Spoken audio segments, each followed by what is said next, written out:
Napakaraming siklista ang nakiisa sa pagpadyak sa bisikleta. Isang bike ride for a cause na isinagawa sa Barangay Manggahan, Pasig City, Linggo ng umaga. Halos 7 kilometro na nagsimula sa East Bank Road ang binaybay ng mga bikers o mga Ampon Heroes.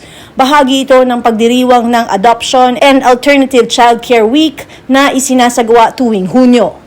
Nagsanib puwersa ang Barangay Council na pinangunahan ni Kapitan King Cruz, DSWD o Department of Social Welfare and Development at RACO o Regional Authority for Child Care Office ng National Authority for Child Care na nagproproseso ng legal adoption at foster care sa bansa.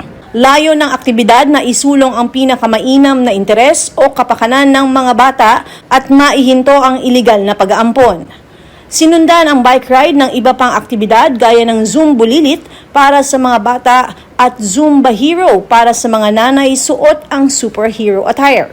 Pinarangalan ang mga piling kalahok. Meron ho tayong bisikleta, meron rin ho tayong Zumba Lilit at meron rin po tayong Zumba Hero para ho sa pagdadaos ho ng Adoption and Alternative Child Care Week dito ho sa Barangay Manggahan. Kasama ho natin ang DSWD at kasama rin ho natin ang National Authority for Child Care.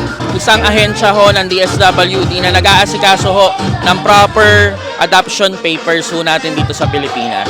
Nilalayo natin na dapat ho yung pag-a-adapt at yung pagkukupkop sa mga bata, lalo na ho yung proseso ho na legality ho nito ay kailangan ho dapat idaan ho natin sa DSWD para maprotektahan rin ho natin yung karapatan ho ng mga bata ho na ina-adapt ho natin. We have pre-registered 500 bikers and then sa Zumba ho natin, yung 18 Zumba ho natin ngayon ay nandito ho. Mamaya ho may awarding naman rin ho tayo for the Zumba ng mga bata at then Zumba ho ng mga nanay. Nagpapasalamat ho kami kay Mayor Vico Soto, kay Ma'am Jel Estrada na pangunahing direktor ng ating National Authority for Child Care na dinala ang programang ito sa Barangay Manggahan. Meron ho tayong ahensya ng gobyerno na nag-aasikaso patungkol ho sa legal adoption at alternative child care ho natin.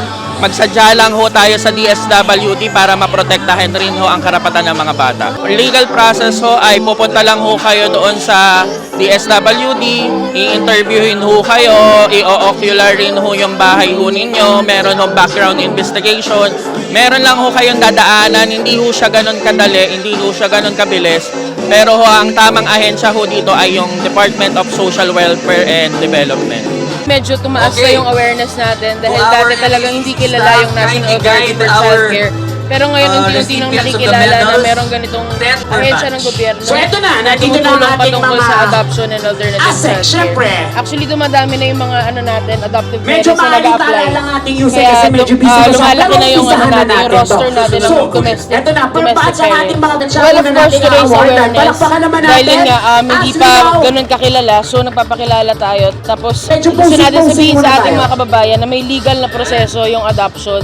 Dahil nga, kung nababalitaan natin, maraming gumagawa ng illegal adoption. Yung mga bata maaaring maging biktima ng trafficking. Kaya huwag po natin i-allow yung illegal adoption dahil pinagbabawal po yun ng batas at may lifetime imprisonment ang mga gumagawa po nun.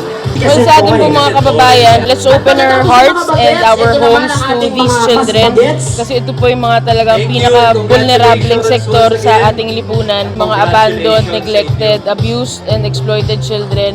Kinakailangan talaga nila ng pamilya na magmamahal sa kanila at tutulong sa kanila at mag-aaruga sa kanila. Kaya sana buksan po natin yung ating mga tahanan at puso para sa mga bata.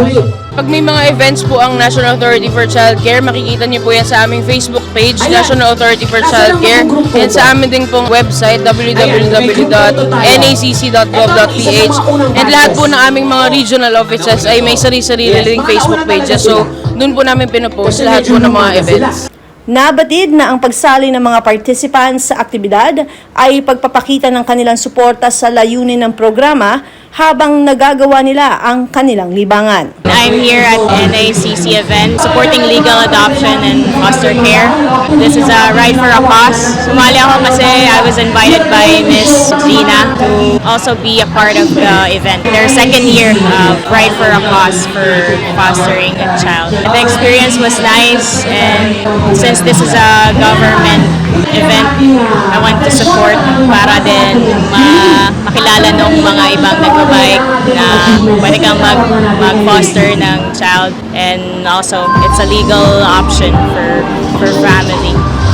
I wanted to invite also yung mga bikers also na sumali sa mga Ride for a Cause, because it's also one of the things na nakakapag-promote for the event, and also to showcase na may boses din lahat ng tao. And yung mga nagbabike sa Pasig, they can join for the next event.